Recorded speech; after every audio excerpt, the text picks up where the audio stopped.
Any responses to everything that Rutendo said to now? It is amazing when people try to rewrite a history. They try to revise the history of which, yeah, it is something else. When he speaks of people going to exile, I can tell you by 94, we had about 25,000 applicators, about 45,000 MK cadres. That will give you the picture of how many people went to exile. It's not the whole country, half of the population who went to exile. Bob Miriam Makeba, mabafika ngale. They continued the struggle. They didn't do garden work. They didn't work at fish and chips. The people whom Benson said they lived in suburb, there are very few, exceptional.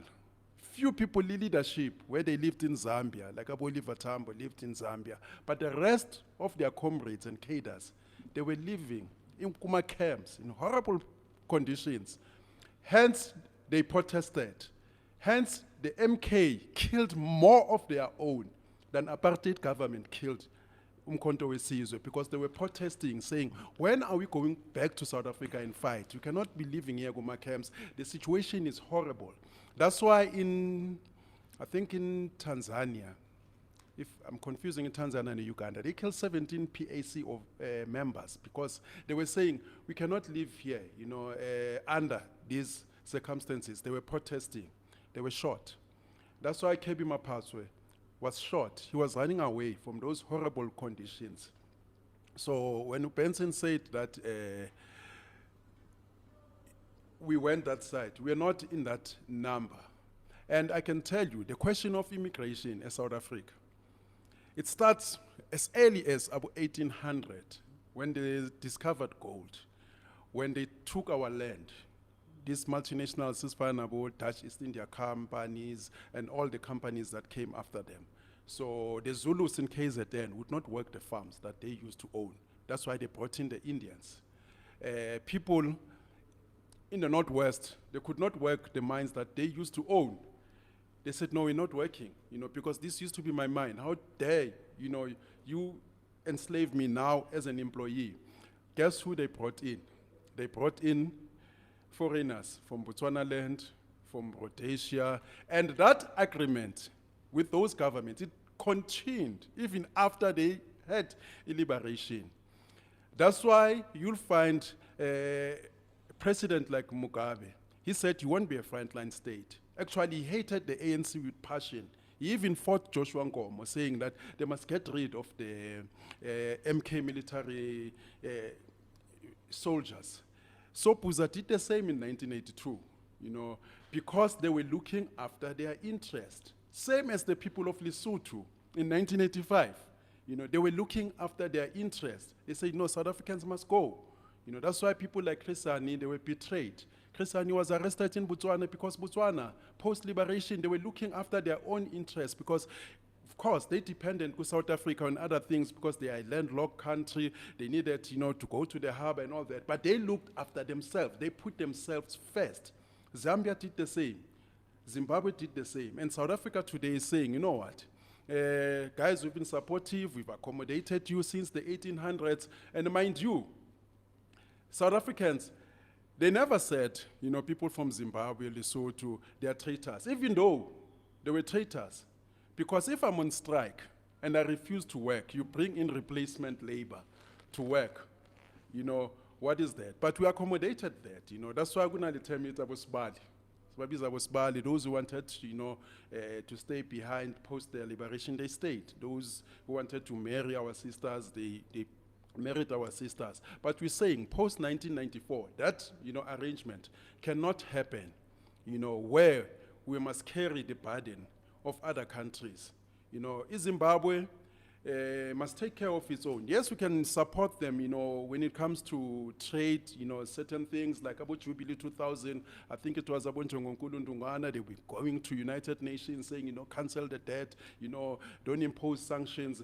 Even some, about, I think there was movements as far as they used to go there, go to United Nations and say, the case of Zimbabwe is a special case, it cannot be punished. So South Africa has done a lot, And we cannot be expected, to carry another country where somebody, if he's pregnant, he must jump the border, come here. And it's very funny when he says they live in under sanctions. But the top ZANU leaders, even Mugabe, when he needed medical attention, he went to these European countries until they blocked him. Then he started to go to China. Even Rutendo is here most of the time. While the majority of the people in Zimbabwe, they suffer. They took majority of the land in Zimbabwe. Why are they not working the land? They expel the very same white that they're following here, the very same white that they want to work from. Instead of working the land, because you'll think that after taking the land, the most natural progression or natural thing to do is to work on the land, farm the land. They've got gold, they've got diamonds, they've got platinum. What are they doing with it? In fact, they are pushing this communism, pushing, their comrades, of ZANU-PF, into strategic positions. So South Africa cannot be used, like it was used in the 1800s. South Africa must take care of its own, like Zimbabwe took care of its own. When Robert Mugabe came in, he says, no, South Africans must worry about their struggle. Lesotho did the same when Labua, Jonathan, was even taken out of power by Lechanya. I think that, I'll end there for now. Thank you, Ike. So Rutendo mentions the point of agreements being made historically for us to have borders, whatever the case may be, colonial borders, and whatever agreements we had during liberation struggles.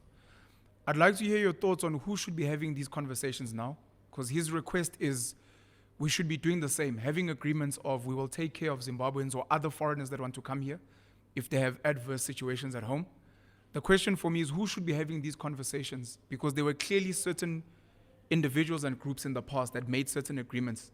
And today, here we are now. Who's meant to be having these agreements of whether we allow Zimbabweans and other foreigners in or get rid of them? It's very fun when you talk of agreements. And you remind me of these Nigerians, guys who are here. Normally they say it Nigeria, they used to donate money for South Africans. That's a 419.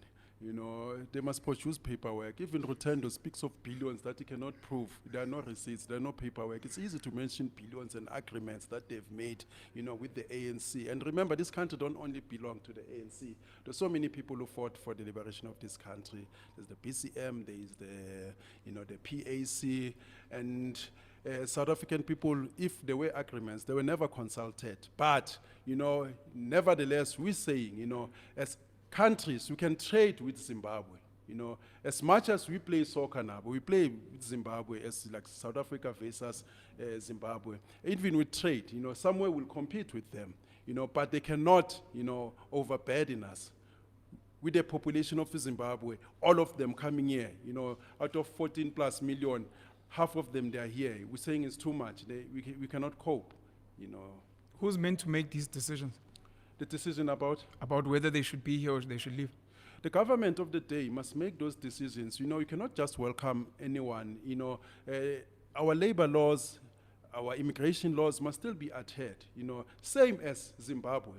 They have expelled the ANC guys who went in there. They told them in their face, that Zimbabwe is not a province of South Africa. South Africa is not a big brother. ZANU-PF, normally says that. There are so many people who went to Zimbabwe without papers, and recently we had Dr. Maling, without papers. He was kicked out. There are so many people, journalists going there. If you don't comply, they kick you out. But you must also, make sure that we implement our laws. You cannot just come here to fry chips, But at the state level, we can trade with them. They've got gold. We can do other things, to mitigate their circumstances. Like now, I believe that they do have, companies that they did not have, and the retail that they did not have, in the past, coming from South Africa, some going to Nigeria, ShopRite, the banking, people used to bank Kumatras. So now at least, they now have banking system, a sophisticated the software, and we've given them education. Abu Mugabe used to come here, go for it. What more can South Africa give? South Africa cannot give to the whole continent, because as a country, when you have a